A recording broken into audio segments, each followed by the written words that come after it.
अस्सलामु अलैकुम वरहमतुल्लाहि वबरकातुहू। इन्नल हम्दुलिल्लाह नहमदुहु व नस्तईनुहु व नस्तगफिरुहु व नऊज़ु बिल्लाहि मिन शुरूरि अनफुसिना व मिन सय्यिआति अमालिना मन यहदिहिल्लाहु फला मुदिल्ल लहु व मन युद्लिल फला हादिय लहु व अशहदु अन ला इलाहा इल्लल्लाहु वहदहु ला शरीका लहु व अशहदु अन्ना मुहम्मदन अब्दुहु व रसूलुहु सल्लल्लाहु तआला अलैहि व अला आलिहि व सहबिहि व सल्लम तस्लीमान कसीरा। अम्मा बाद। सम्मानित दीनी भातृमंडলী, আল্লাহ রাব্বুল আলামিনের প্রশংসা এবং প্রিয় রাসূল সাল্লাল্লাহু আলাইহি ওয়াসাল্লামের উপর সালাত ও সালামের পর আজ বৃহস্পতিবারের দিন গিয়ে জুমার রাত 22 রবিউল আউয়াল 1443 হিজরি মোতাবেক 28 অক্টোবর 2021 আমাদের সাপ্তাহিক বিষয়ভিত্তিক আলোচনা আমরা শুরু করেছি গত সপ্তাহ থেকে, যা দীর্ঘ সময় ধরে চলে আসছে। আর করোনার কারণে এই দীর্ঘ 1.5 থেকে 2 বছর কাছাকাছি বন্ধ ছিল। আল্লাহ রাব্বুল আলামিন যেন এই আলোচনাকে আমাদের স্থায়ী করার, কন্টিনিউ করার তৌফিক দান করেন। আজকে একটি গুরুত্বপূর্ণ বিষয় নিয়ে আলোচনা করব, যে বিষয়টির বর্তমানে প্রয়োজন। কারণ মুসলিমদের মাঝে এক শ্রেণীর লোক এমন আছে যাদের মধ্যে যেমন বাড়াবাড়ি রয়েছে, তেমন আর এক শ্রেণীর লোক যথেষ্ট সংখ্যায় তারা রয়েছে যাদের মধ্যে অনেক বেশি ছাড়াছাড়ি রয়েছে। আর ইসলাম হচ্ছে বাড়াবাড়ি আর ছাড়াছাড়ির মাঝখানে দিনুল ওয়াসাতিয়া, মধ্যম পন্থার দিন। ইসলামের আকিদা, ইবাদত, আখলাক, হালাল হারাম, বিধিবিধান সব হচ্ছে মধ্যম পন্থা। ইসলামের অপর নামই হচ্ছে আল ওয়াসাতিয়া, মধ্যম পন্থা। ইসলামের ভুল ব্যাখ্যা করে মধ্যম পন্থা তলাশ করলে হবে না। অথবা খেয়াল খুশি যেই সমাজে বাস করেন সেই সমাজে 2 শ্রেণীর লোক পাওয়া যাচ্ছে, তার মাঝামাঝি ধরে নিলে ওটাই মধ্যম পন্থা না। হতে পারে 2 শ্রেণীর লোক আছে, তারাই বিভ্রান্ত, শুধু এর মধ্যম পন্থাটা কী করে হক হবে? তো দ্বীন-ই ইসলাম হচ্ছে মধ্যম পন্থা। তো আমাদেরকে মধ্যমপন্থী হতে হবে। এই উম্মত হচ্ছে উম্মতে ওয়াসাত, শ্রেষ্ঠ উম্মত এবং মধ্যমপন্থী উম্মত। সুতরাং আমাদেরকে প্রতিটি বিষয়ের ক্ষেত্রে মধ্যম পন্থা জানতে হবে। বিষয়বস্তু হচ্ছে আজকের অমুসলিমদের অধিকার, মুসলিমদের ওপর অমুসলিমদের অধিকার। এই বিষয়ে কোনোদিন আমি আলোচনা করিনি, যদিও আনুষঙ্গিক আলোচনা বিভিন্নভাবে এসেছে। তাফসীর করতে গিয়ে যে আয়াতগুলি এসেছে তখন এইসব আলোচনা এসেছে আংশিক, কিন্তু আজকে কিছু পয়েন্ট আপনাদের সামনে পেশ করব গুরুত্বপূর্ণ, যাতে করে আমরা জানতে পারি যে আমাদের আশেপাশে অমুসলিম বাস করছে এবং করবে।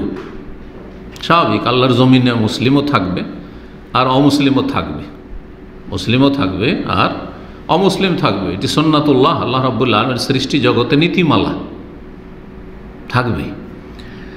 সুতরাং আমাদেরকে জানতে হবে যে আমাদের প্রতিবেশী, আমাদের আশেপাশে যা রয়েছে, যেখানে থাকেন না কেন, দেশে থাকেন, প্রবাসে থাকেন, আর অমুসলিমদের সাথে আপনাদের দেখা সাক্ষাৎ হচ্ছে অথবা তাদের সাথে বসবাস হচ্ছে, তাহলে তাদের অধিকার কি রয়েছে আপনাদের উপর। শুরু করব কোরআন কারীমের একটি আয়াতে, সূরা হুজরাত আয়াত নম্বর 13। আল্লাহ রাব্বুল আলামিন ইরশাদ করেছেন এই আয়াতে, ইয়া আইয়ুহান নাস, হে মানব সকল, ইন্না খালাকনাকুম মিন যাকারিন ওয়া উনসা, নিশ্চয়ই আমি তোমাদেরকে সৃষ্টি করেছি এক পুরুষ এবং এক নারী থেকে। সমস্ত মানুষকে আল্লাহ সম্বোধন করেছে। এখানে কিন্তু শুধু মুমিনদের সম্বোধন করা হয়নি, মুসলিমদেরকে সম্বোধন করা হয়নি, প্রতিটি মানুষকে। ইয়া আইয়ুহান নাস, কোরআনে কারীমের সম্বোধন 2 রকম রয়েছে।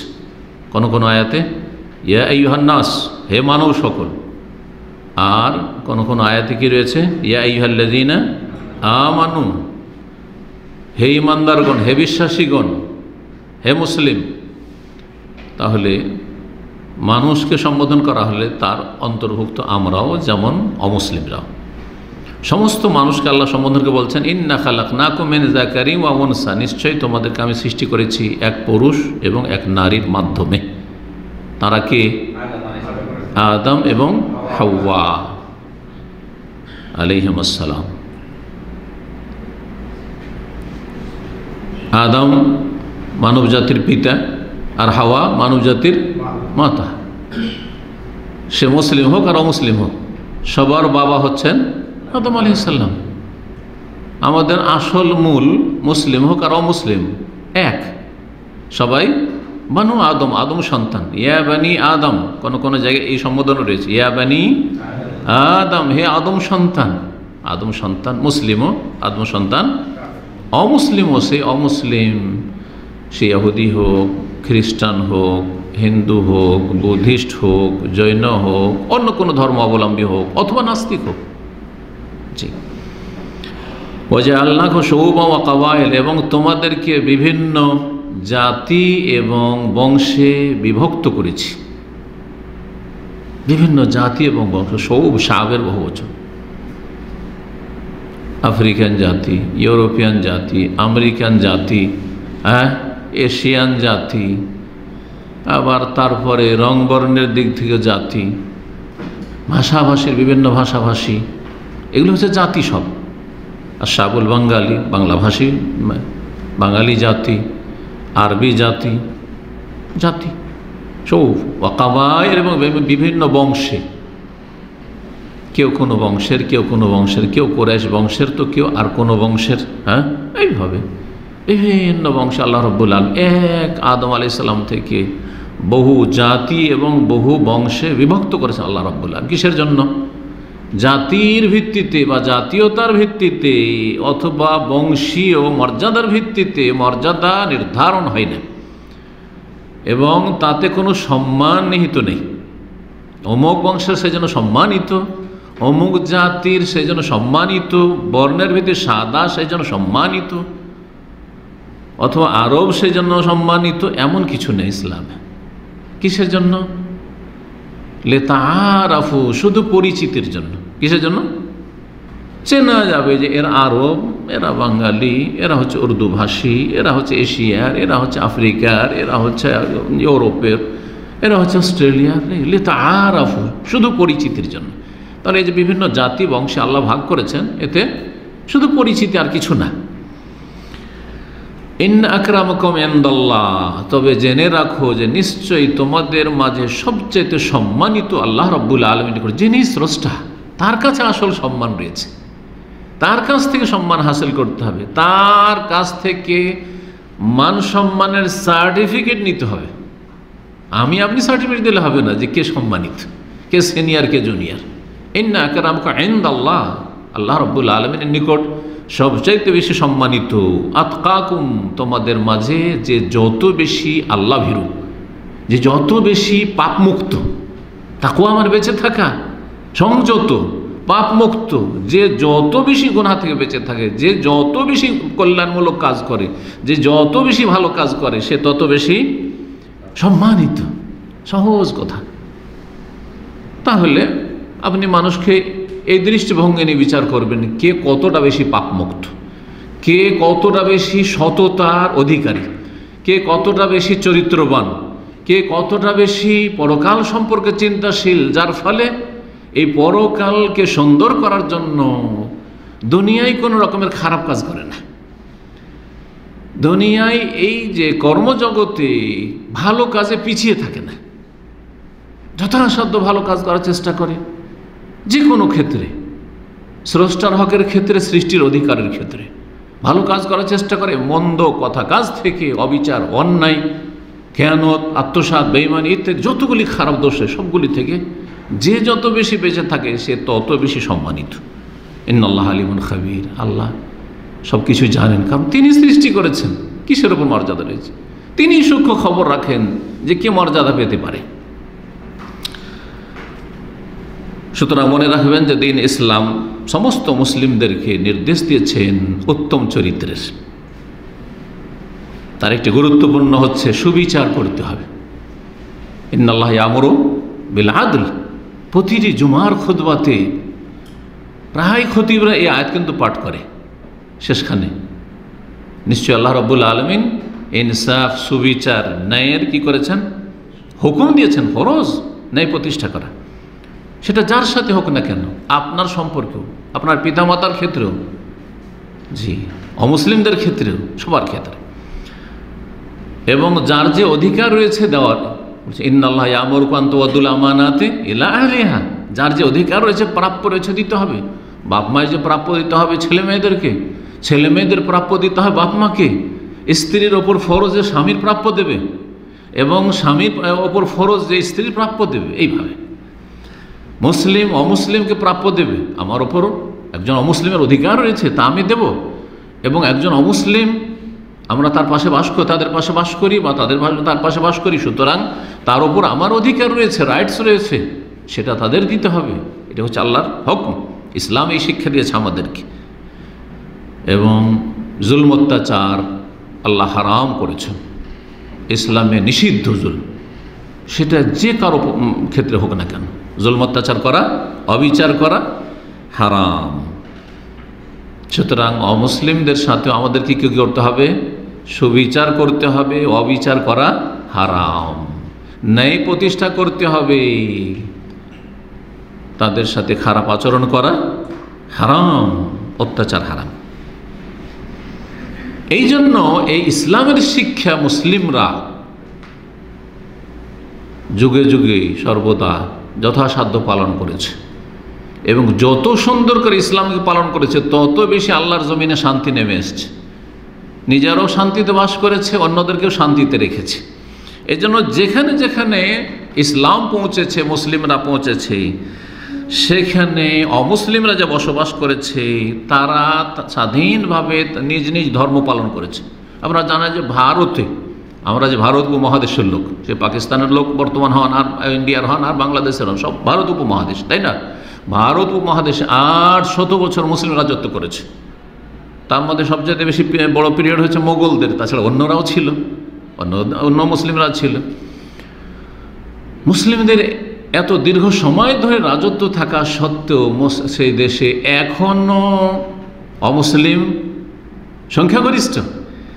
এমনকি মুসলিম আমলেও যখন মুসলিম রাজত্ব ছিল তখনও অমুসলিমরা সংখ্যাগরিষ্ঠ।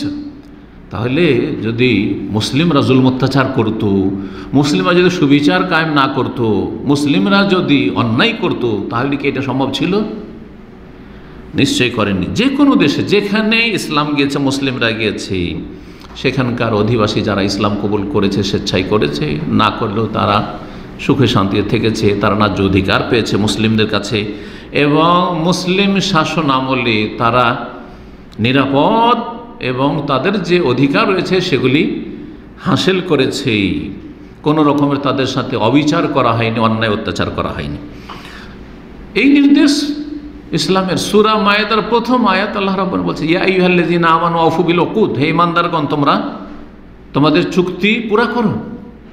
জি, যে কোনো দেশে একটা চুক্তি আছে, চুক্তি আছে। মুসলিমদের অমুসলিমদের সাথে চুক্তি আছে। যদি মুসলিম দেশ হয় তাহলে অমুসলিমদেরকে যদি সেখানে ভিসা দিয়ে নিয়ে আসা হয় তাহলে তাদের অধিকার রয়েছে, তাই না? চুক্তির ভিত্তিতে সে এসেছে। যদি সেখানকার নাগরিক হয় তাহলে নাগরিক হিসাবে সেই দেশে তাদের ন্যায্য অধিকার রয়েছে, এটাই চুক্তি। হ্যাঁ, সেটাই চুক্তি। এক দেশের, একটি মুসলিম দেশের আর একটি অমুসলিম দেশের সাথে যে কূটনৈতিক সম্পর্ক রয়েছে, এটি হচ্ছে চুক্তি, কূটনৈতিক চুক্তি। আউফু বিল উকুদ, আল্লাহ বলছেন যে তোমরা তোমাদের চুক্তিকে পূর্ণ করো। মুসলিমদের ওপর অমুসলিমদের যে অধিকারগুলি রয়েছে, আর কথা না বাড়িয়ে আমরা একটা একটা করে গণাই আর চেষ্টা করব প্রতিটির ক্ষেত্রে দলিল পেশ করার। প্রথম হচ্ছে বিশ্বাসের ক্ষেত্রে স্বাধীনতা।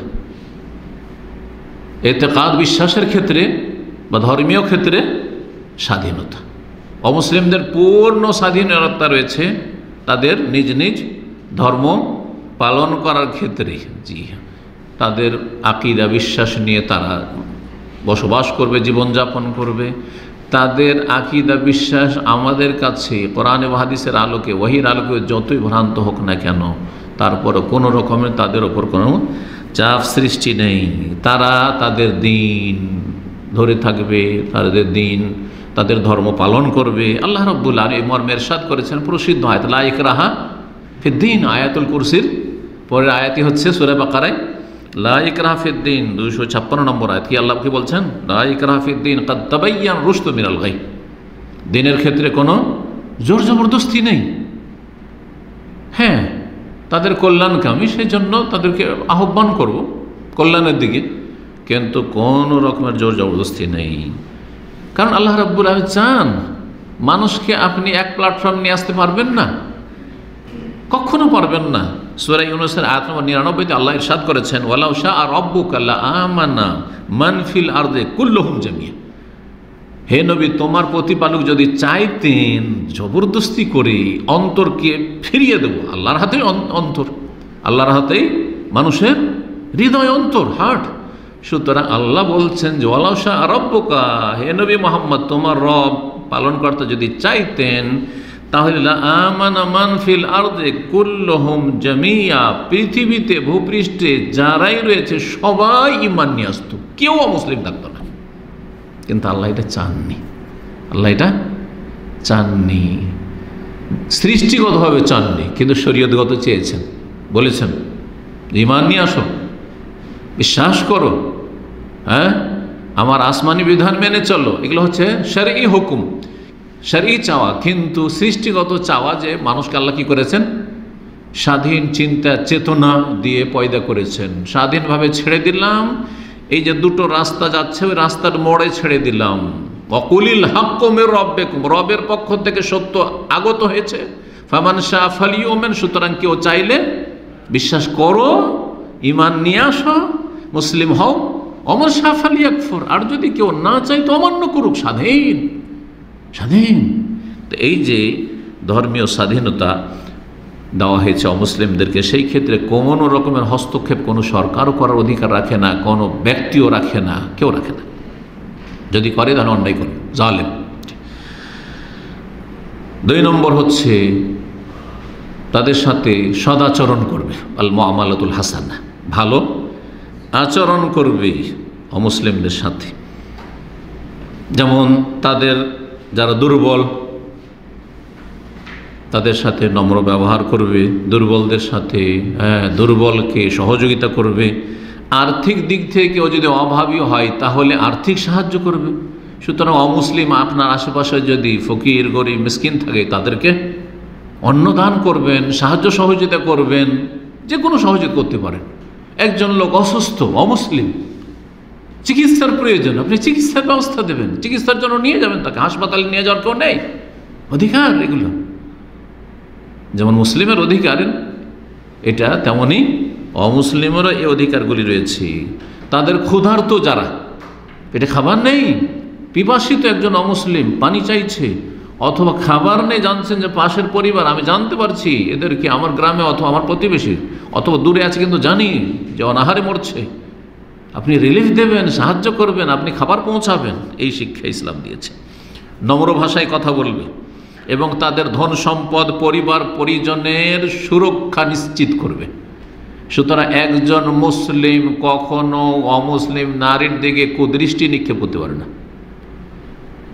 এই জন্য যারা ধার্মিক মুসলিম, একটা অমুসলিম নারী যদি অর্ধ উলঙ্গ হয়ে চলাফেরা করে, বেহায়া হয়ে চলাফেরা করে, কারণ তাদের ধর্মে হেজাব নেই, পর্দা নেই, সুতরাং স্বাধীন যে কোনোভাবে চলতে পারে, দেখলেই কি করবে, আল্লাহর হুকুম পালন করবে। অকুল্লিল মুমিনিনা ইয়াগুদ্দু মিন আবসারিহিম, মুমিনদেরকে বলো, পুরুষদেরকে, যে দৃষ্টি অবনমিত করো, দৃষ্টি ঝুঁকিয়ে দাও, দেখিও না। এই নয় যে মুসলিম মেয়ের দিকে খারাপ নজর দেবো না, কিন্তু অমুসলিম মেয়ে যেহেতু খোলামেলা চলছে, হ্যাঁ, ইহুদি খ্রিস্টান মেয়ে, সুতরাং তার দিকে নজর দেব না, মোটেই না। এবং যে কোনো ক্ষেত্রে সহযোগিতার প্রয়োজন হলে সহযোগিতা করবে, যদি তারা ইসলাম বিদ্বেষী না হয়।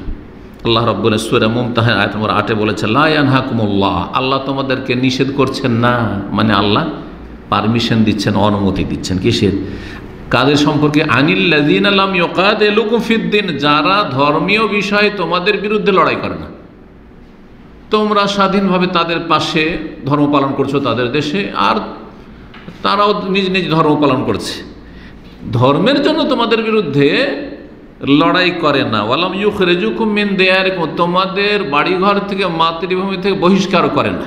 হ্যাঁ, যদি এরকম হয় মাতৃভূমিতে বহিষ্কার করছে তাহলে অপরাধী, মাতৃভূমিতে বহিষ্কার করছে তাহলে অপরাধী। সুতরাং বার্মার মুসলিমদেরকে যে দেশ থেকে বহিষ্কার করছে তাহলে অপরাধী তারা, এই আয়াতের আওতাভুক্ত তারা নয়। তো আল্লাহ বলছেন যে তারা তোমাদের বিরুদ্ধে ধর্মীয় বিষয় নিয়ে লড়াই করে না, আর তোমাদেরকে তোমাদের ঘর বাড়ি থেকে বহিষ্কৃত করে না। তাদের সাথে আল্লাহ নিষেধ করেছেন না কি করতে, আনতাবাররুহুম, তাদের সাথে সৎ ব্যবহার করতে, ভালো ব্যবহার করো, বীর ভালো আচরণ করো। যে বীর শব্দটি পিতামাতার ক্ষেত্রে বলেছে, বিরুল ওয়ালিদাইন পিতামাতার ক্ষেত্রে বলা হয়েছে হাদিসে। জি, তাদের সাথে ভালো আচরণ করো, তুকসিতু ইলাইহিম, এবং তাদের ক্ষেত্রে সুবিচার করো, সুবিচার করো। ইন্নাল্লাহু ইউহিব্বুল মুকসিতিন, কারণ আল্লাহ রাব্বুল আলামিন সুবিচারকারীদেরকে ভালোবাসেন। 3 নম্বর অধিকার হচ্ছে মুসলিমদের ওপর যে তারা মানুষ, অমুসলিমরাও আমাদের মতো কি মানুষ, সুতরাং মানুষ হিসাবে মানুষকে কি করবে, শ্রদ্ধা সম্মান করবে। মানুষের যে সম্মান আল্লাহ দিয়েছেন, সে মানুষ হিসাবে মানুষকে সম্মান করবে। জি, সে মুসলিম হোক আর অমুসলিম হোক। কারণ আজকাল অনেকে আছে যদি দেখে ইউরোপিয়ান, ও তাই না, যদি দেখে যে অমুক দেশের পাসপোর্ট, যে দেশের পাসপোর্টের অনেক মূল্য, ও না, মোটেই না, এটা যেন না। আর একটা গরিব দেশের, সব পৃথিবীর মধ্যে সবচেয়ে গরিব দেশ এগুলো তৃতীয় বিশ্বের, একদম ছোট নজরে। অথবা পেশার ভিত্তিতে একজন লোক অনেক বড় পোস্টে, সেই জন্য তার সাথে তাকে বড় সম্মান করে। একজন ডাক্তার, ইঞ্জিনিয়ার, একজন আলেম, তাকে খুব সম্মান করছেন। কিন্তু একজন ক্লিনার রাস্তা সাফ করছে, ডোম মেথর, অমুসলিম, রাস্তা সাফ করছে, তারও মানুষ হিসেবে মানবাধিকার রয়েছে।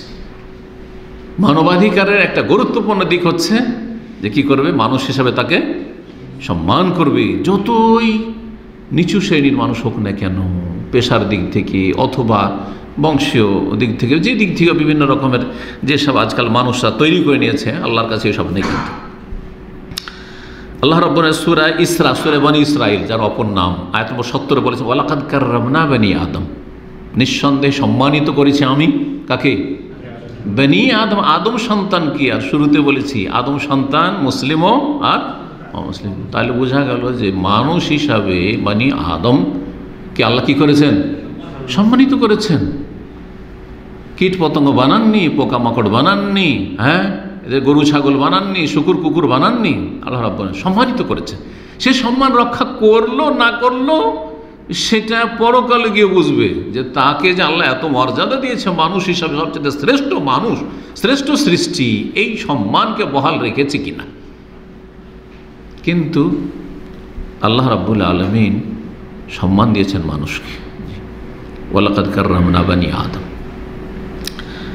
4 নম্বর অধিকার অমুসলিমদের, সেটা হচ্ছে যে তাদের অনুভূতির খেয়াল রাখবে।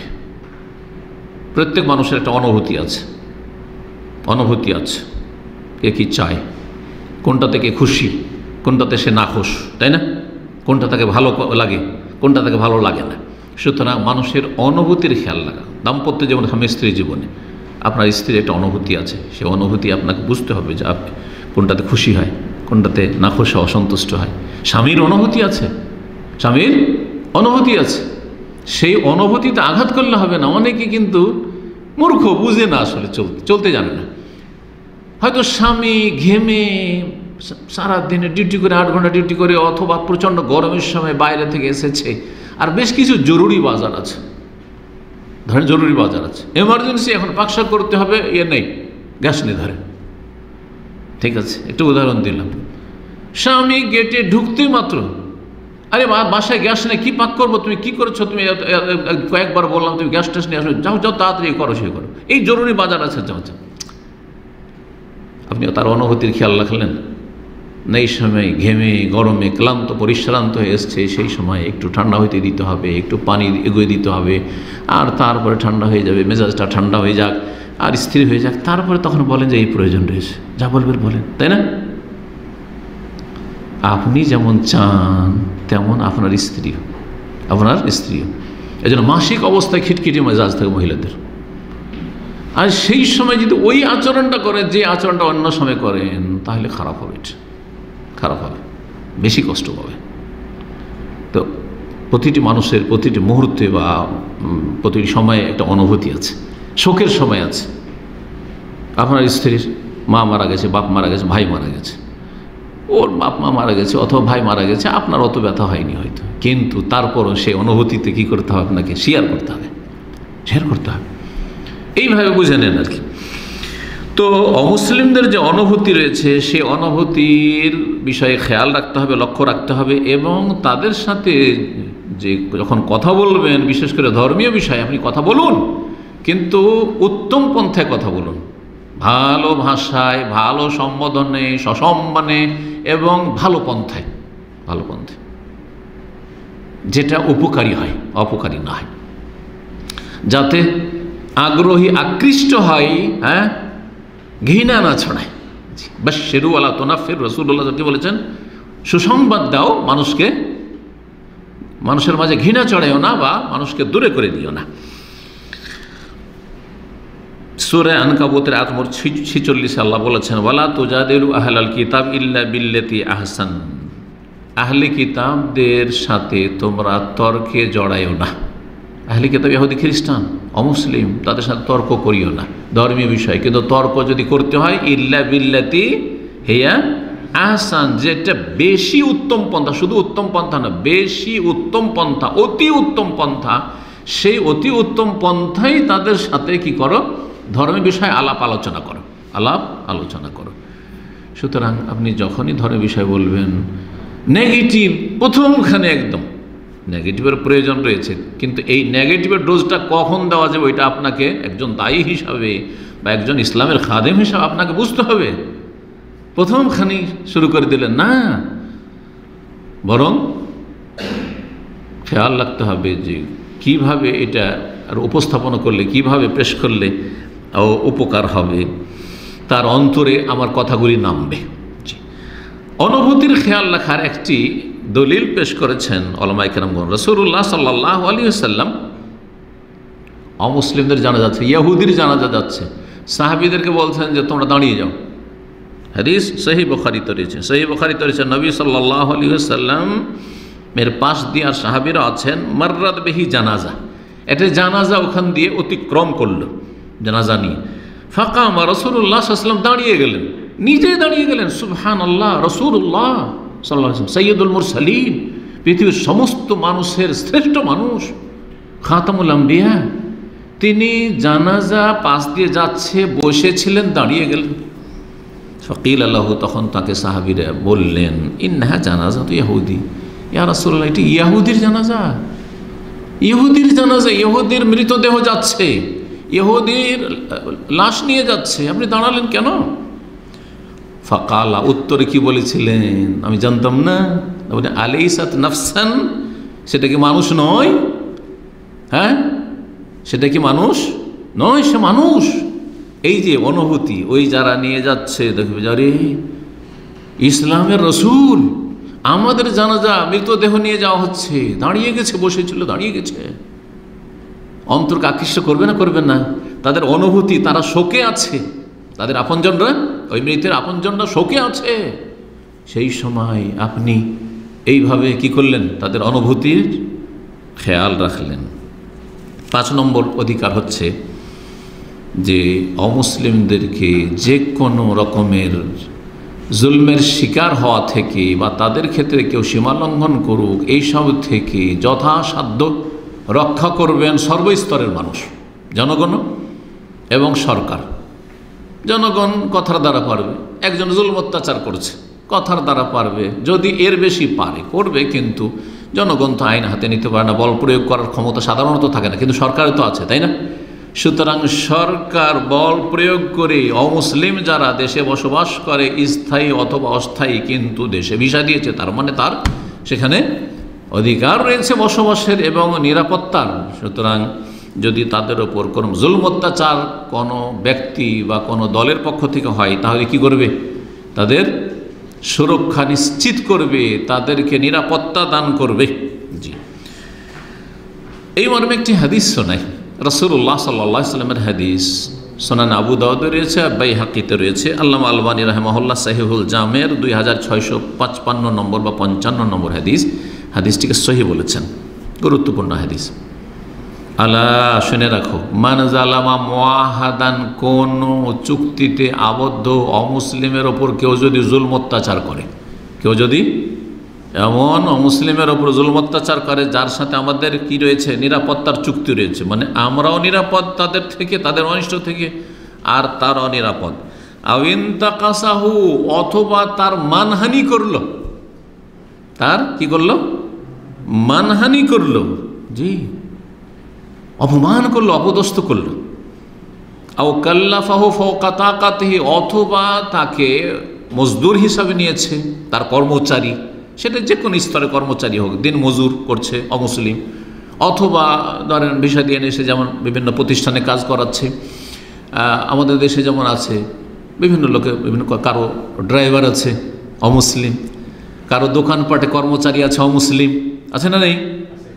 বিভিন্ন জায়গায় দিন মজুরে, মাঠে ঘাটে, চাষাবাদের কাজে অমুসলিমকে কাজ করাচ্ছেন, ধরেন যে কোনো জায়গায়, যে কোনো ক্ষেত্রে হোক না, এই যে কাজ দিয়েছেন সেই কাজটা যদি তার ওপর বেশি কষ্টকর হয়, কষ্ট দিল, এমন কাজ দিল যেটা বড়ই কষ্টকর, যেই ব্যক্তি কাজ চাপাচ্ছে তাকে যদি বলা হয়, তার ছেলেদেরকে বলা হয় অসম্ভব, যেই কাজ এভাবে করা সম্ভব নয় একা অথবা তার দ্বারা। আও কাল্লাফাহু ফাওকা তাকাতিহি, যার যতটা ক্ষমতা সে অমুসলিমের তার বেশি তার উপর বোঝা চাপিয়ে দিল।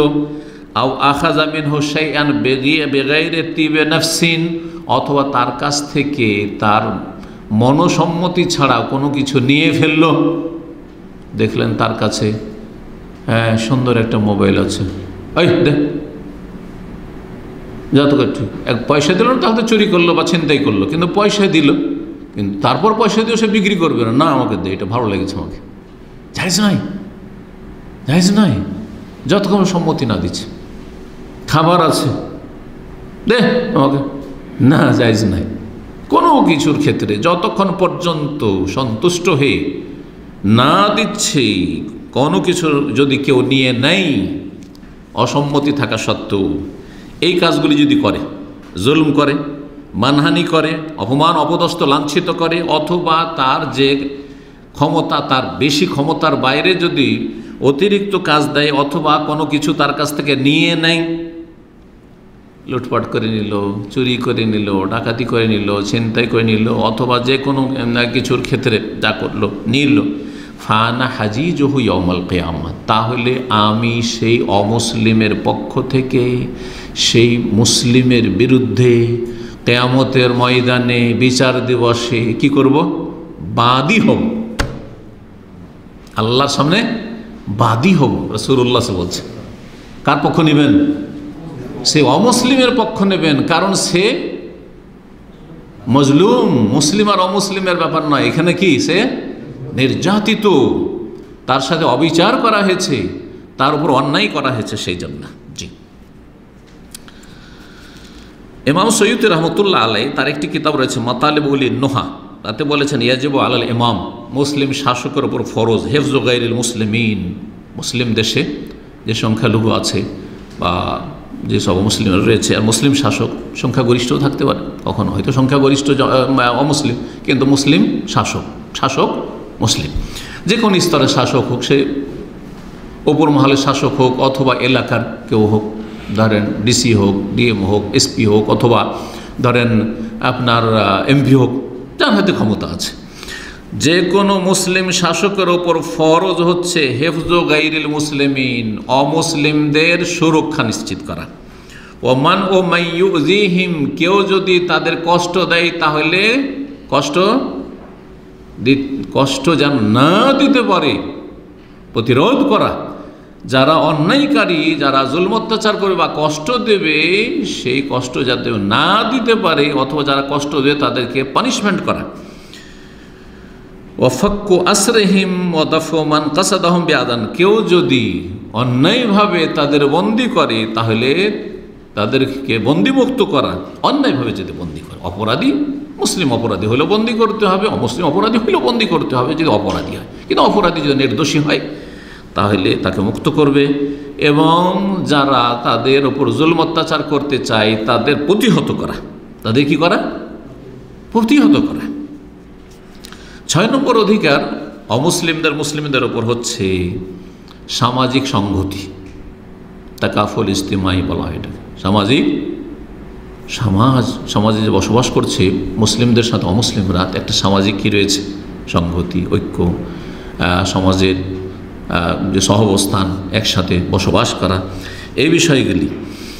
এই ক্ষেত্রে যদি দেখা যায় যে সেখানে এমন কিছু লোকেরা বসবাস করছে মুসলিমদের সাথে, যারা অসহায়, যারা নিজের রোজগার করতে সক্ষম নয়, বার্ধক্যে পৌঁছে গেছে, বিধবা, অনাথ, ইয়েতিম, যাদের কোনো ইনকাম সোর্স নেই, তাহলে কি করতে হবে? তাদের সরকারের উপর ফরজ হচ্ছে ওয়াজিবুন আলা দাওলার ইসলামিয়া, মুসলিম সরকারের ফরজ হচ্ছে তাদের কি করা? তাদের সহযোগিতা করা, তাদের পাশে দাঁড়ানো। যেমন মুসলিমদের করবে তেমন এই ক্ষেত্রে অমুসলিমদের করবে। এই নয় যে শুধু অমুসলিমদেরকেই দিবে ভাতা আর মুসলিমদের দেবে না, এটা নয়।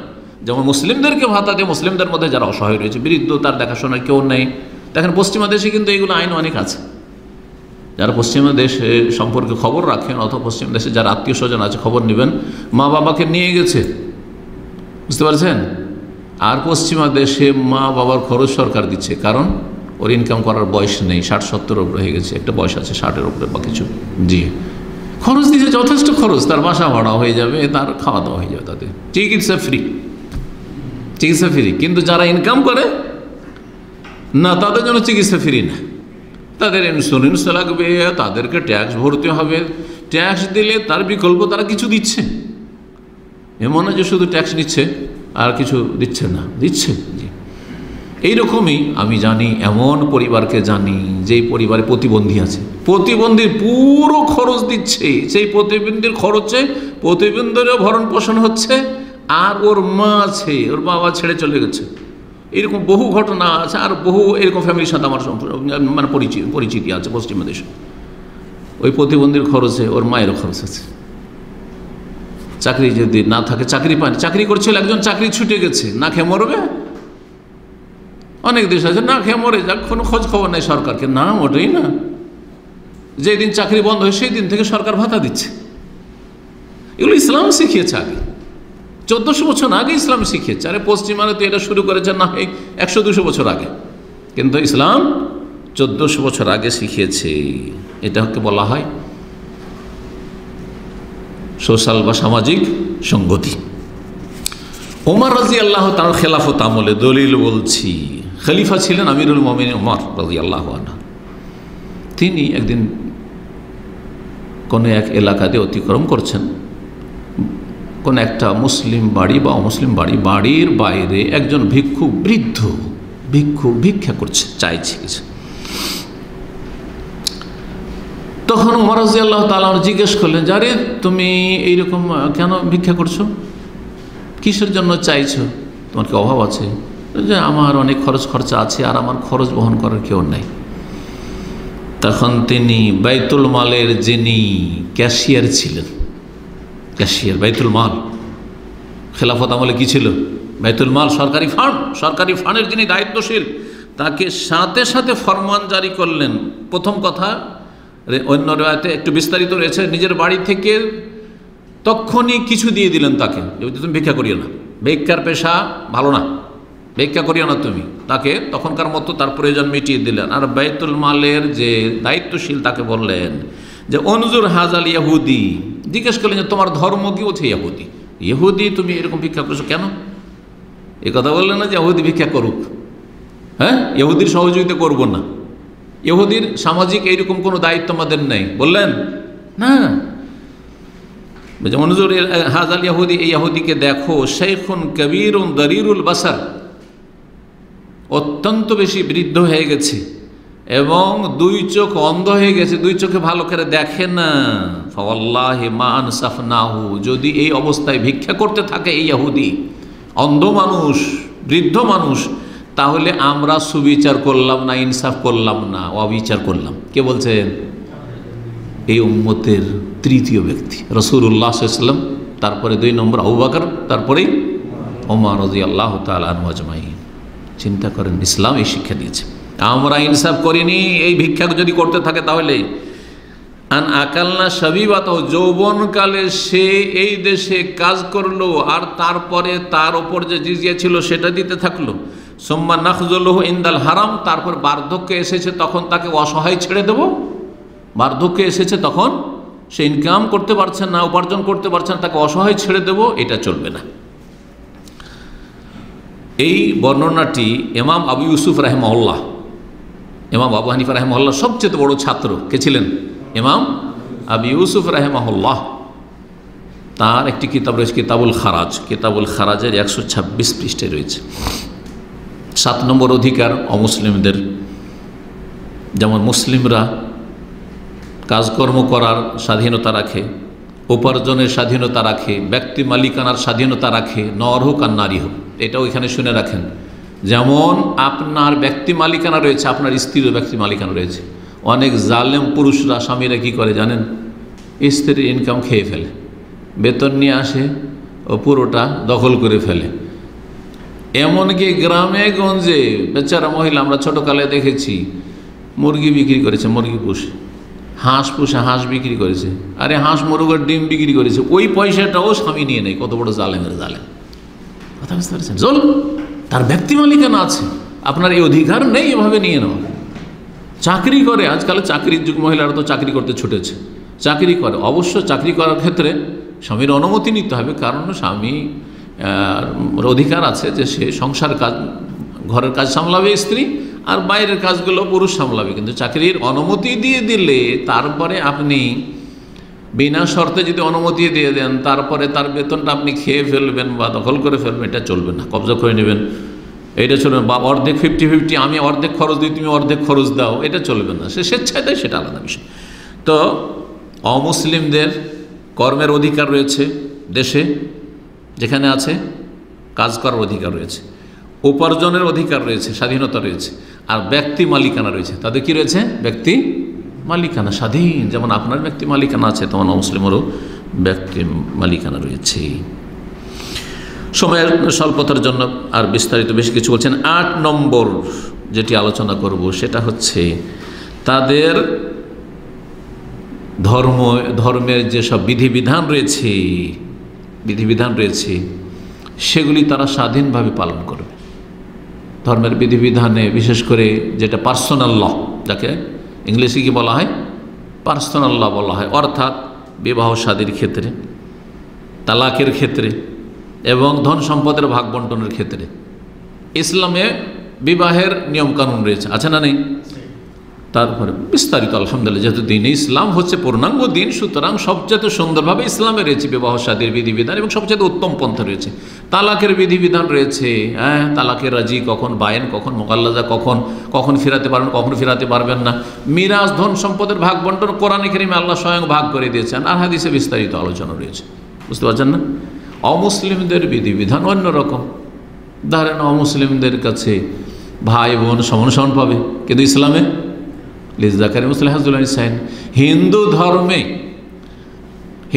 এখন সরকারি আইনে সমান সমান দিতে শুরু করেছে, কিন্তু হিন্দু ধর্মে আসলে মেয়েদের ভাইয়ের সাথে বোনের কোনো ধন সম্পদ অধিকার ছিল না। তো তাদের বিধান তারা মেনে চলবে, এ কথা বলা যাবে না। ইসলামেরটাই মানতে হবে, ইসলামের আলোকে ধন সম্পদ ভাগ করতে হবে মৃত ব্যক্তির, ইসলামের আলোকে বিয়ে করতে হবে, ইসলামের আলোকে তোমাদের ডিভোর্স হবে না। না না, তাদের ধর্ম তারা এইসব বিষয়গুলিতে পালন করবে। তাদের ধর্মে একটা কিছু হালাল আর আমাদের হারাম, তাহলে তাদের স্বাধীনতা থাকবে। যেমন ধরেন অমুসলিম বিড়াল খাচ্ছে, খ্রিস্টান শুকুর খাচ্ছে না, যদিও শুকুর খাওয়া খ্রিস্টান ধর্মেও হারাম, কিন্তু তারা খাচ্ছে, ধর্মের পরোয়া না করে খাচ্ছে। সুতরাং একজন খ্রিস্টান বাস করলে তাদের স্বাধীনতা রয়েছে যদি সেখানকার নাগরিক হয়। তাহলে যদি প্রবাসী হয়, তাহলে যে চুক্তির ওপর এসে যদি চুক্তি থাকে যে না এসব করতে পারবে না, তাহলে চুক্তি আউফাবিল, চুক্তি পুরা করতে হবে। প্রকাশ্যে কিছু করতে পারবে না, প্রকাশ্যে এই অধিকার রয়েছে মুসলিম সরকারকে যে এগুলো করতে পারবে না। তারা মদ খাচ্ছে, মদের পারমিশন যদি থাকে, যে দেশে পারমিশন আছে, তাহলে তাদের অধিকার রয়েছে। আর যদি সেটা দণ্ডনীয় হয়, যেমন সৌদি আরবে দণ্ডনীয়, মুসলিমের জন্য দণ্ডনীয় আর অমুসলিমের জন্য দণ্ডনীয়, তাহলে যে কোনো স্তরে সবার জন্য নিষিদ্ধ। 9 নম্বর যে বিষয়টি সেটা হচ্ছে যে এই যে তাদের বিবাহ শাদী, তাদের বিবাহ তাদের তরিকায়, কারো মন্দিরে বিয়ে হয়েছে, কারো চার্চে বিয়ে হয়েছে, তাদের তরিকায় বিয়ে হয়েছে, হয়েছে না? বিভিন্ন তরিকা তাদের পদ্ধতি রয়েছে, বিয়ে হয়েছে। এই বিবাহের যে প্রভাব পড়ে মানব জীবনের ওপর বা নামবন্ত জীবনে, যেমন বংশ সাব্যস্ত হওয়া, তারপরে মহর, আমরা যেটাকে মহর বলছি, যেটা দিয়েছে মেয়েকে, এইরকমই যদি তালাকের ক্ষেত্রে, তালাক হলো তো ইদ্যত ইত্যাদি, এইসব বিষয়গুলির ক্ষেত্রে তাদের স্বাধীনতা রয়েছে এবং তারা তাদের ধর্মের আলোকে এগুলো সিদ্ধান্ত নেবে। এবং বংশ পরিচয়, আমাদের দিন ইসলাম উদাহরণ দিলে বুঝবেন।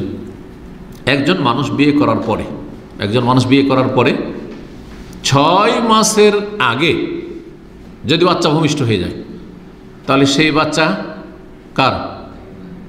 ওই লোকের না, কিন্তু ওই স্বামীর না। কারণ কমপক্ষে গর্ভধারণের সময় হচ্ছে 6 মাস, 5 মাসে এরকম ঘটনা ঘটেছে। বিয়ে করে এসেছে 4 মাসে বাচ্চা হয়ে গেছে, আগে থেকে অলরেডি বাচ্চা পেটে ছিল, বুঝতে পেরেছেন? তাহলে বাচ্চা না ওর। কিন্তু যদি অমুসলিমদের ধর্মে এটা থাকে যে না, তাদের 5 মাসে হয়ে যায়, তাহলে তাদের বংশ পরিচয় তাদের থাকবে। বলা যায় না যে আরো সন্তান, তোদের কাছে ওইটা তোরই সন্তান, যা, কিন্তু আমাদের কাছে ওইটা ওর সন্তান না, বুঝতে পেরেছেন? ইসলামের আলোকে। 10 নম্বর অধিকার, তাদের যে ব্যবসা বাণিজ্য, তাদের আপোষে যে ব্যবসা বাণিজ্য রয়েছে সেগুলির স্বাধীনতা রয়েছে। মুসলিমদের জন্য অমুসলিমদের সাথে ব্যবসা বাণিজ্যের আদান প্রদান সেটাও জায়েজ। এই জন্য রাসূলুল্লাহ সাল্লাল্লাহু আলাইহি ওয়াসাল্লাম মদিনার একজন ইহুদির কাছ থেকে শেষ জীবনেই, রাসূলুল্লাহ সাল্লাল্লাহু আলাইহি ওয়াসাল্লামের তিরোধানের পূর্বের ঘটনা এটা, সহিহ বুখারীতে হাদিস রয়েছে, 2 জায়গায় হাদিস সহিহ বুখারীতে রয়েছে। রাসূলুল্লাহ সাল্লাল্লাহু আলাইহি ওয়াসাল্লাম একজন ইহুদির কাছ থেকে জব কিনেছিলেন 30 সা, সহিহ বুখারীতে রয়েছে 30 সা, 30 সা, এবং ধারে কিনেছিলেন, যখন পয়সা নেই তো পরে দিয়ে দেব, তো জামানত হিসাবে তার কাছে বন্ধক রেখেছিলেন। কি রেখেছিলেন? বর্ম, শরীরের যে যুদ্ধের ময়দানে রণক্ষেত্রে যেটা ব্যবহার করা হয় শরীরে সুরক্ষার জন্য, সে বর্ম। ওয়াদিরহু মারহুনাতুন ইনদা ইহুদি, রাসূলুল্লাহ সাল্লাল্লাহু আলাইহি ওয়াসাল্লাম বর্ম বন্ধক রাখা ছিল এক ইহুদির কাছে।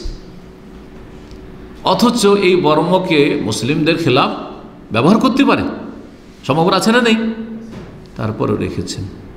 তাহলে অমুসলিমদের সাথে ব্যবসা বাণিজ্য জায়েজ, সেটা দেশের অমুসলিম হোক অথবা অন্য দেশের অমুসলিম দেশ থেকে পণ্য কিছু পাঠাচ্ছেন, কিছু ওদেরগুলো আনাচ্ছেন, ইম্পোর্ট এক্সপোর্ট জায়েজ এগুলো। জি। 11 নম্বর, তাদের ধর্মের আলোকে তাদের বিবাহ শাদীর অধিকার রয়েছে। তাদের ধর্মের আলোকে বিবাহ শাদীর অধিকার রয়েছে। জি, যদিও আংশিক আলোচনা এর আগে করেছি, কিন্তু এই বিষয়টি মনে রাখতে হবে। বিবাহর ক্ষেত্রে ধরেন আমাদের বিবাহে কি রয়েছে? ইজাব এবং কবুল। প্রথম ওলি হইতে হবে, অভিভাবক। ওলির অনুমতি ছাড়া কি হবে না? বিয়ে হবে না। মেয়েদের ক্ষেত্রে, ছেলেদের না, মেয়েদের ক্ষেত্রে। আচ্ছা, তারপর ইজাব হইতে হবে ওলির পক্ষ থেকে। অভিভাবক প্রস্তাব করবে যে আমি আমার মেয়ের বিয়ে তোমার সাথে বা অমুক ছেলে অমুকের ছেলে অমুকের সাথে দিলাম, অথবা যে বিয়ে পড়াচ্ছেন কাজী সাহেব বা আলেম সাহেব, ইমাম সাহেব, তাকে বলবে যে ইমাম সাহেব আমার মেয়ের বিয়েটা পড়িয়ে দেন। এটা হচ্ছে প্রস্তাব, ইজাব। ছেলে কি করবে? কবুল। একজন অমুসলিম বিয়ে করছে, এগুলো কিচ্ছু নেই তাদের, একটু সেদুর পরিয়ে দিল, বিয়ে হয়ে গেল, ধরিলেন। অথবা একটু তাদের ব্রাহ্মণে ধর্মগুরুতে মন্ত্র পাঠ করে দিল, চার্চে বিয়ে হয়ে গেল। একটা আংটি পরিয়ে দিল, সাপোজ একটা আংটি পরিয়ে দিল, কিন্তু এটা খ্রিস্টান থেকে এসছে, এই জন্য কোনো মুসলিমের জন্য আংটি পরাপরি জায়েজ নাই, ওটাই জায়েজ নাই। তওবা করেন ওই সব মুসলিমরা যারা আংটি পরিয়ে দিয়েছি, সুতরাং আমাদের কথা পাকা হয়ে গেছে। কোথায় আছে ইসলামী সব? কাফেরদের অন্ধ অনুকরণ, হারাম। তো আংটি পরিয়ে দিলে বিয়ে হয়ে যায়, তো বিয়ে হয়ে যায়। ওইভাবে যদি তারা সংসার করে, সংসার করবে। মক্কার কাফেররা কি এরকম কি ইজাব কবুল করে বিয়ে করতো নাকি? না ইজাব কবুল শরীয়তের বিধান। যখন কোরআন নাজল হয়েছে, নবী সাল্লাল্লাহু আলাইহি ওয়াসাল্লাম ওহী নাজল হয়েছে, তারপরে না বুঝতে পারছেন কি না? সুতরাং তাদের বিয়ে, জাহেলিয়াতের যুগের কাফেরদের বিয়েগুলোকে রাসূলুল্লাহ সাল্লাল্লাহু আলাইহি ওয়াসাল্লাম স্বীকৃত রেখেছেন না রাখেননি? না যখন স্বামী স্ত্রী দুইজনেই দম্পতি ইসলাম এসে কবুল করলো, ও তোমাদের তো ওই যুগে ওই রকম জাহিলি তরিকায় কাফেরদের তরিকায় বিয়ে হয়েছে, সুতরাং তোমাদের বিয়ে ঠিক ছিল না, বিয়ের নবায়ন করতে হবে। বিয়ে পড়িয়েছেন নাকি? কারো পড়িয়েছেন? না, পড়াননি। ওই বিয়েতে অমুকের ছেলে এটা, অমুকের মেয়ে এটা, স্বীকৃতি দিয়েছেন না দেননি? রাসূলুল্লাহ সাল্লাল্লাহু আলাইহি ওয়াসাল্লাম দিন ইসলাম দিয়েছেন। জি, তো তাদের বিবাহ স্বীকৃত, তাদের ধর্ম মোতাবেক বিয়ে করেছে। কীভাবে বিয়ে করেছেন না করেছে সেটা দেখার বিষয় নয়। ইমাম ইবনুল কাইয়িম রাহিমাহুল্লাহ তার আহকাম আহলি জিম্বা, অমুসলিমদের বিধিবিধান সম্পর্কে আহলে জিম্বার আহকাম আলোচনা করতে গিয়ে বলেছেন, লাম ইয়ানুস আহাদু মিন আইম্মাতিল ইসলাম আলা বুতনান আনকিহাতি গায়রিল মুসলিমিন। ইসলামের যত আইম্মায়ে কেরাম রয়েছেন তাদের কেউ এ কথা বলেননি যে অমুসলিমদের বিবাহগুলি বাতিল। অমুসলিমদের বিবাহ, ইহুদি, খ্রিস্টান, হিন্দু, বৌদ্ধ, প্রত্যেক ধর্মের আপন আপন বিবাহর তরিকা রয়েছে। কেউ বলেননি যে তাদের বিয়েগুলো বাতিল। ওয়ালা ইউমকিনু লিআহাদিন ইয়াকুলা যালিকা, কারো জন্য এই কথা বলার অধিকারও নেই, সম্ভব না। কোন ইমাম বলেন না, আবু হানিফা না, শাফি না, মালিক না, আহমদ না, বুখারী না, মুসলিম, কোন ইমাম এই কথা বলেন না। ইবনে তাইমিয়া সবাই এক বাক্যে স্বীকার করেছেন, কারণ রাসূলুল্লাহ সাল্লাল্লাহু আলাইহি ওয়াসাল্লাম কাফেরদের বা মুসলিমদের জাহিলিয়াতের যে বিবাহগুলিকে সাব্যস্ত রেখেছেন, তারা অমুসলিম থেকে গেলেও আর ইসলাম গ্রহণ করলেও। শেষ পয়েন্ট, আর এটা দিয়ে শেষ করব, তা হচ্ছে অমুসলিমদের সবচেয়ে বড় হক যেটি অধিকার, এবং অমুসলিমদের সাথে সবচেয়ে বড় যেটা কল্যাণ কামনা এবং তাদের খায়ের খাহি করা, ভালাই করা এবং তাদের মঙ্গল কামনা করা এবং তাদের হিতাকাঙ্ক্ষী হওয়া, সেটা হচ্ছে তাদেরকে আল্লাহর দ্বীনের দিকে আহ্বান করা, দাওয়া ইলাল্লাহ, তাদেরকে ইসলামের দিকে দাওয়াত দেওয়া। অনেক অমুসলিমরা এই বিষয়টি বুঝে না। অমুসলিমদেরকে দাওয়াত দেওয়া মানে আমরা আমাদের সংখ্যা বাড়ানো, এটা উদ্দেশ্য নয়, বরং আল্লাহর সৃষ্টি সবচেয়ে শ্রেষ্ঠ সৃষ্টি মানব জাতিকে জাহান্নাম থেকে রক্ষা করা, জাহান্নামে যেতে দেব না। এরা আমাদের মতো মানুষ, আমিও আদম সন্তান আর এরাও আদম সন্তান, সুতরাং আমি নিশ্চিত জানছি, যেমন এখন নিশ্চিত জানছি এখন রাত, যেমন আমি ইয়াকিন করছি যে আমার রব আল্লাহ, আমার নবী রাসূলুল্লাহ মুহাম্মদ রাসূলুল্লাহ, আমার আসমানি বিধান হচ্ছে আল কোরআনুল কারীম, ওই রকমই আমার ইয়াকিন রয়েছে যে কেউ যদি কুফরির অবস্থায় মারা যায় তো চিরস্থায়ী জাহান্নামী হবে। আমি একে কেন জাহান্নামে যেতে দেব? একটি লোককে যদি আমরা দেখি দুনিয়াতে, নর হোক আর নারী হোক, যে আগুনে ঝাঁপ দিতে যাচ্ছে, ছাদের ওপর থেকে আছাড় দিয়ে আত্মহত্যা করতে যাচ্ছে, ফাঁসিতে ঝুলতে যাচ্ছে, আগুনে পড়তে দেব? হ্যাঁ, ফাঁসিতে ঝুলতে দেব? বলেন, কখনো দেব না, কখনো দেব না। জানে প্রাণে নিজের জানের ঝুঁকি নিয়ে তাকে বাঁচাবার চেষ্টা করব। একজন পানিতে সাঁতার যায় না, পানিতে ঝাঁপ দিয়ে আত্মহত্যা করে ডুবে মরতে যাচ্ছে, মরতে দেব? নিজের জান চলে যায় অনেক সময় বাঁচাতে গিয়ে, কিন্তু মানুষ বাঁচাবার চেষ্টা করে যে এই মানুষকে, সে মানুষ মরতে দেব না। তাহলে এই দুনিয়ার যে জীবনটা, এটাকে বাঁচাবার জন্য আমরা এত রিস্ক নিই, এত ঝুঁকি নিই, তাহলে পরকাল যেটা চিরস্থায়ী জগৎ, চিরকাল জাহান্নামে থাকতে হবে, এই মানুষগুলিকে যদি তারা এই কুফরির অবস্থায় আসমানি সিলেবাস ফলো না করে মারা যায়, আসমানি সিলেবাস ছাড়া যদি মারা যায়, তাহলে তারা চিরকাল আগুনে জ্বলতে থাকবে, খালিদিনা ফিহা আবাদা, চিরকাল সেখানে বসবাস করবে, আল্লাহু আকবার, জ্বলতে থাকবে। ওমা হুম বিখারিজিনা মিনান নার, জাহান্নাম থেকে, আগুন থেকে কোনোদিন বেরোবে না, কোনোদিন বেরোবে না। ইন্নাল্লাহ লাআনাল কাফিরিন ওয়া আ'আদ্দা লাহুম সাইরা, তাদের জন্য জ্বলন্ত আগুন প্রস্তুত করে রাখা আছে। এই জ্বলন্ত আগুন দাউ দাউ করে জ্বলছে, কেন সেখানে আমি ঝাঁপ দিতে দেব?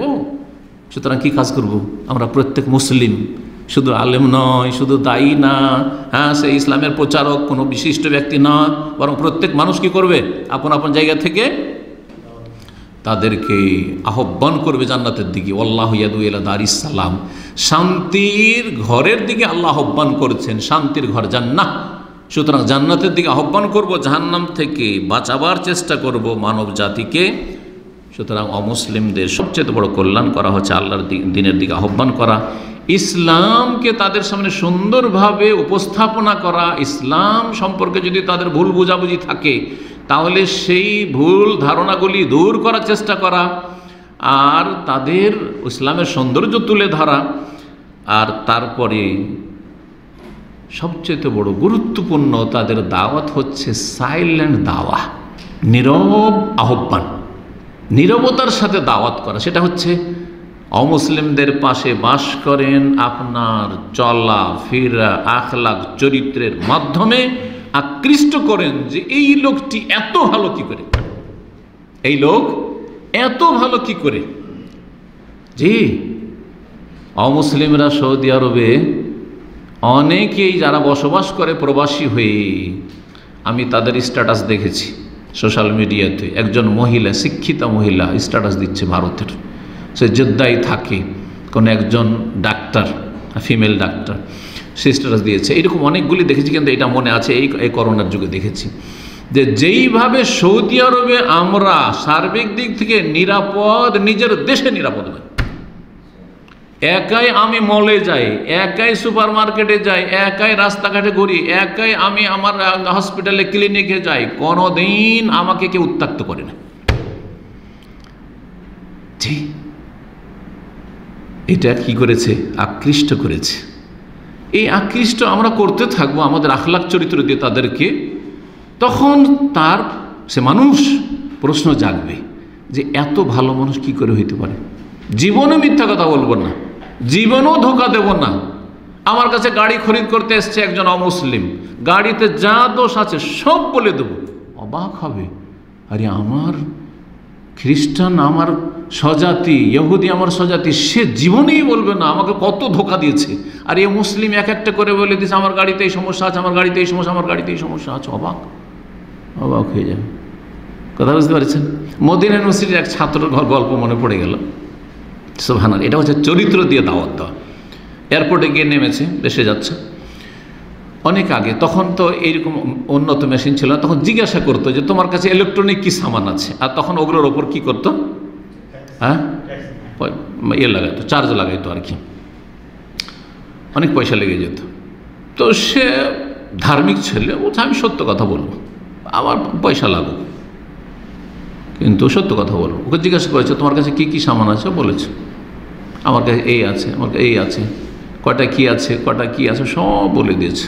আমাদের যুগে আমরা যখন ছাত্র ছিলাম, আজকে 30 বছর আগে, 28 বছর 30 বছর আগের কথা বলছি, এবং সেই ছেলেকে আমি চিনি, খুবই দিনদার পরেশগার মানুষ।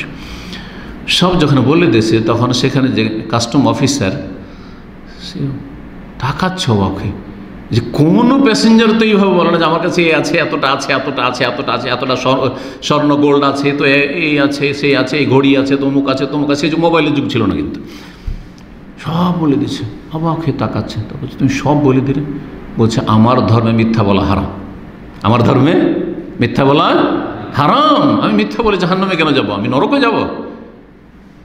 তখন বলছে যাও যাও, ছেড়ে দিল তাকে, কিছুই নিল না তার কাছে কাস্টম অফিসার। কিন্তু যারা মিথ্যা বলেছে তাদের সন্দেহ হইল, আর তল্লাশি করা শুরু করলো, আর তারা বের করে করে সবার কাছে কাস্টম চার্জ লাগালো, সবার উপর, এবং কাস্টম চার্জ নিল। বুঝতে পেরেছেন সততা? তো চরিত্রের মাধ্যমে দাওয়াত দিতে হবে। নবী করিম সাল্লাল্লাহু আলাইহি সাল্লাম বলেছেন মান দাল্লা আলা খাইরিন ফালাহু মিসলু আজরি ফালি, কেউ যদি কল্যাণের রাস্তা দেখায় তার জন্য, যেই ব্যক্তি কল্যাণের কাজ করলো তার সমান সওয়াব প্রতিদান রয়েছে।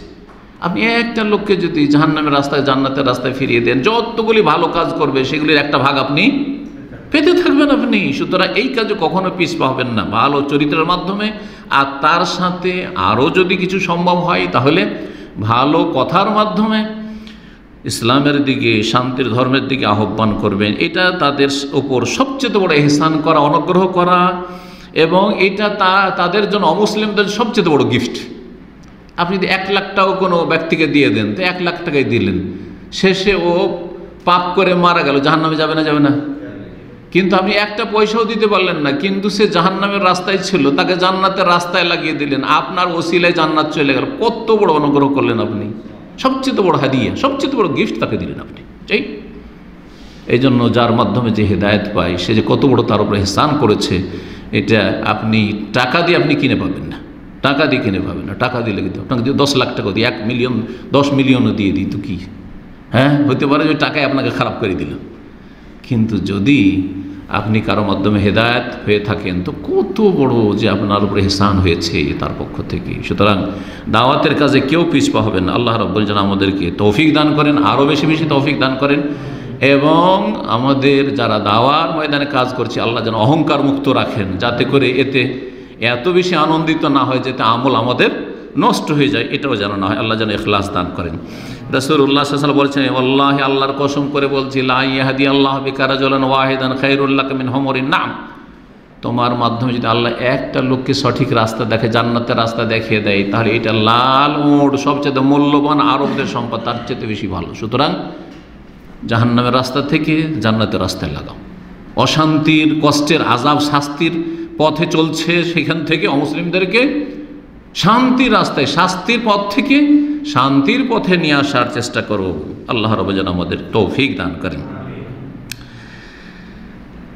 শেষখানে একটি কথা বলি, শেষ করব। অধিকারগুলি বলা শেষে আমি 12টি পয়েন্টে বললাম।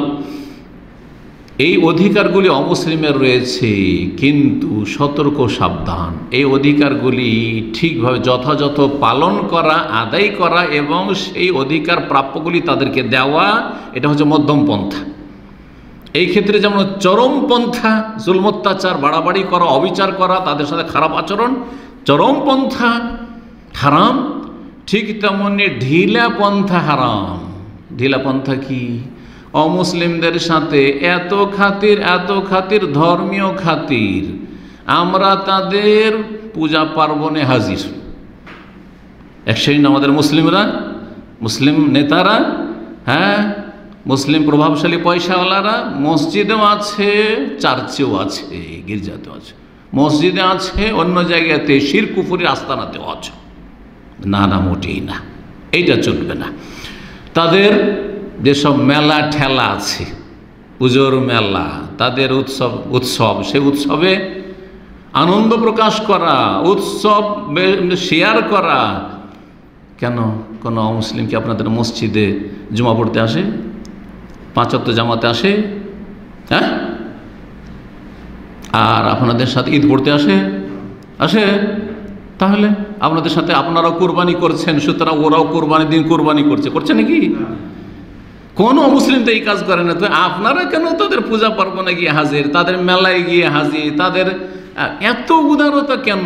এটা হচ্ছে দিন সম্পর্কে অজ্ঞতা অথবা বেপরোয়া হয়ে যাওয়া। আমার ধর্মের প্রয়োজন নেই, আমার আখেরাতের প্রয়োজন নেই, আমার জান্নাতের প্রয়োজন নেই, যা মনে আসলো তাই করলাম, যা মনে আসলো তাই বললাম। জি, এদের ইসলাম নেই আসলে। সতর্ক সাবধান। দুই দিকে গুমরাহি রয়েছে। বাড়াবাড়ি করে জুলম অত্যাচার করা মুসলিমদের উপর হারাম, যেমন ঠিক তেমনি ধর্মের ক্ষেত্রে ছাড় দাও মানে ওদের ধর্ম ওরা পালন করুক, ওদের উৎসব, ওদের ধর্ম ওদের উৎসব, আমাদের না ধর্ম না আমাদের উৎসব। কিন্তু কি স্লোগান এটি এক শ্রেণীর অজ্ঞদের, যে ধর্ম যার, কিন্তু উৎসব সবার। না, উৎসব আপনার ধর্ম আপনার উৎসব। আমার ঈদুল ফিতর আমার উৎসব, আমার ঈদুল আজহা আমার কোরবানি আমার উৎসব। ওরা তো করেন না, আর ওদেরকে ডাকি না, ওটা করতেও বলবো না যতক্ষণ পর্যন্ত ইমান না নিয়ে আসবে। কথা বোঝা গেছে?